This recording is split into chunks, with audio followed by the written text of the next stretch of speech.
ሕፃን ልጇን ከእቅፏ ኑራ የተስፋ ብርሃንን በፊቷ ገልጣ በደማቅ ፈገግታ ታጅባ ከሰልፉ አጀብ መካከል ተገኝታ ለሕፃን ልጇም የምትሆን ኢትዮጵያን የሚመራ ፓርቲ ለመምረጥ በምርጫ ጣቢያ ተገኝታ ለሰባተኛው ጠቅላላ ምርጫ የመራጭነት ካርድ ወስዳለች።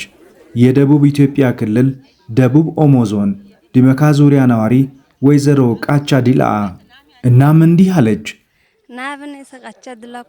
ለሰባተኛው ጠቅላላ ምርጫ የመራጭነት ካርዴን ወስጃለሁ። እናንተስ?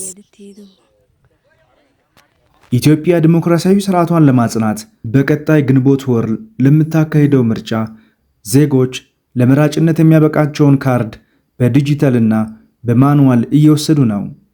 ለምርጫ ዲሞክራሲያዊነት ደግሞ የዜጎች ተሳትፎ ወሳኝነት አለው። እኛም የወይዘሮ ቃቻን ጥያቄ ተጋርተን እናንተስ ለመራጭነት የሚያበቃችሁን ካርድ ወስዳችኋልን ስንል እንጠይቃለን። ኢትዮጵያን ወደ ተምሳሌተ ሀገር እናሻግራት ሁላችንም በመደመር